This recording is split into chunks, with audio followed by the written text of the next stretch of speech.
से जहाँ क्रीम की आवश्यकता होगी, जैसे कि थोड़ा सा कभी ऊपर नीचे रह जाता है, कभी थोड़ा सा झुका हुआ है, कभी लेवल में नहीं होता है, तो वहाँ आपको ओरो व्हिप क्रीम लगानी ही पड़ती है। यहाँ मैं मोटे कम से एक बार सेट कर देती हूँ, क्योंकि कम से आप सेट करते हो तो ऑटोमेटिकली बहुत फटाफट सेट होता है, एक्स्ट्रा क्रीम फटाफट से निकल जाती है, टॉप सही सेट हो जाता है। तो एक बार का मैंने मोटा कम फेर दिया, बारीक कम से फिर बाद में करूंगी। मोटा कम फेरने से देखो आप देख रहे हो कितनी अच्छी एकदम एक बार में से कितनी अच्छी फिनिशिंग आ गई। आप इस पर डायरेक्ट आप छोटा कम भी फेर सकते हो, डायरेक्ट घुमा सकते हो, तो वही शेप आ जाएगी। यहाँ मैं नाइफ से कर रही हूँ, पहले कवर कर रही हूँ, इसकी मतलब ऊपर का जो टॉप है उसका लेवल ले रही हूँ, क्योंकि कई बार ऐसा होता है कि टॉप में भी कहीं थोड़ा सा झुकाव वगैरह रह जाता है। तो यहाँ मैं लेवल ले रही हूँ, ये मैंने लेवल ले लिया और नाइफ से मैं फिनिशिंग देने की कोशिश कर रही हूँ। फिनिशिंग में तभी देखो आप जानती हो कि थोड़ा सा टाइम लगता है, पर हाँ मैं दे रही हूँ। देखो मैंने दे दिया है। अब मैं क्या करूँगी, जो छोटा कम था उसको घुमा रही हूँ, उससे क्या करूँगी एक्स्ट्रा क्रीम भी निकल जाएगी। और देखो ये छोटा कम घुमा दिया, और छोटे कम के डिजाइन भी अच्छी लगती है, बड़े की भी अच्छी लगती है, पर बड़े की जब केक की हाइट हो ना तब अच्छी लगती है, वैसे छोटे की अच्छी लगती है। बड़ा केक हो हाइट में तब बड़े की अच्छी लगती है, इसलिए मैंने छोटे को एक बार घुमा दिया। वापस और करूंगी, अभी तो एक दो बार और करना पड़ेगा, क्योंकि टॉप सही करोगे तो थोड़ी बहुत व्हिप क्रीम किधर इधर रहेगी, थोड़ा सा झुकाव हो जाएगा, तो आपको कम वापस घुमाना ही पड़ेगा। देखो मेरा एक नियर बाय 50% तो हो गया सही। अब मैं धीरे धीरे मतलब इसको कम को कभी भी सीधा नहीं लेते हैं, सीधा लेोगे तो आप इसको आप है ना 60 या 45 डिग्री में लेना होता है, क्योंकि यदि आप सीधा लेोगे तो पूरी व्हिप क्रीम निकाल देगा आपकी, और केक का पूरा अंचर पंचर निकल जाएगा। तो आपको डिग्री के अकॉर्डिंग ही लेना पड़ता है। तो इसीलिए देखो मैंने ले लिया। अब मैं ऊपर भी कम घुमा दूंगी, क्योंकि मुझे जल्दी बनाना था, मेरी तबीयत थोड़ी सी नरम थी, तो जल्दी से बनाना था और शाम को ही देना था 6 बजे ही, तो इसलिए मैं ऊपर भी कम भी कर दूंगी। कम से क्या होता है कि जल्दी से सेट हो जाता है। देखो ये मैंने घुमा दिया एक बार।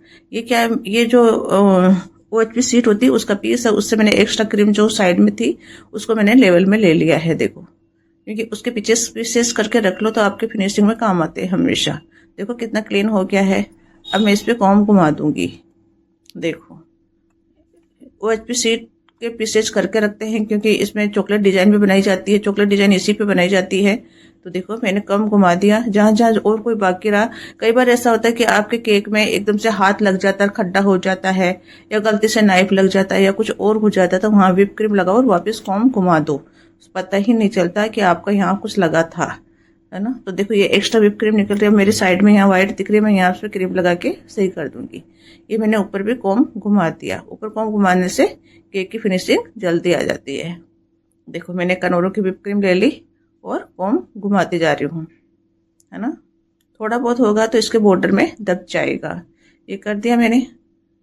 अब देखो थोड़ा सा मैंने व्हिप क्रीम लिए है, हल्का सा कोई वो रह गया था, तो मैंने वापस कॉम घुमा दिया। देखो ये घुमा दिया, हो गया। हल्का सा कहीं से रहा था वो, क्योंकि नाई पड़ गया था, तो मैं बताना चाह रही हूँ कि आप ऐसी फिनिशिंग दे सकते हो गया। अब क्या करूँगी मैं, यहाँ व्हाइट जो पहले मैं नाम लिख लूंगी, क्योंकि हमेशा जब भी आप 1 पाउंड का केक बनाओ तो बाद में डेकोरेट करो, पहले नाम लिखो, क्योंकि है ना कई बार अपन पहले अच्छा सा डेकोरेट कर देते हैं, फिर नाम बहुत हार्डली लिखा जाता है। तो इसीलिए पहले नाम लिख दो, फिर आप डेकोरेट करो, तो वो डर नहीं रहता कि अपना नाम आएगा या नहीं आएगा। तो देखो मैंने लिख दिया, मैंने इसीलिए पहले नाम लिख दिया। मेरे क्या कि अभी नाम लिखने में मैं भी थोड़ी इतनी परफेक्ट नहीं हूँ, तो मैं क्या करती हूँ स्केल से पहले थोड़ी सी हल्की सी लाइन क्लियर कर लेती हूँ, ताकि एक नाम लिखते टाइम गेटअप आ जाए, एक लाइन पे हो। तो क्योंकि लाइन पे नाम लिखा हुआ होता है स्टेट में तो अच्छा लगता है। तो देखो मैंने लाइन कर रखी हल्की सी, और उसी पे मैंने लिख दिया। तो कितना सुंदर लग रहा है ना। ये भी मैं लाइन बिना भी लिख देती, पर थोड़ा बहुत 1-2 वर्ड हल्का फुल्का ऊपर नीचे हो जाता, तो वो गेटअप नहीं आता, फिनिशिंग नहीं आती। इसीलिए मैं हमेशा थोड़ी सी स्केल्स को लगा देती हूँ। तो ये 2 चीजें हमेशा ध्यान रखती हूँ मैं, एक तो स्केल लगा के नाम लिखती हूँ, और एक हमेशा पहले नाम लिख लेती हूँ फिर डेकोरेट करती हूँ। क्योंकि 1-2 बार मेरे साथ ऐसा हो गया, मैंने पहले अच्छा सा डेकोरेट कर दिया और फिर नाम नहीं लिखा गया, ना मेरे से लिखा गया ना मेरे बेटे से लिखा गया, तो ये वाली बात हो जाती थी। इसीलिए पहले नाम लिख दो। नाम लिख दिया मैंने।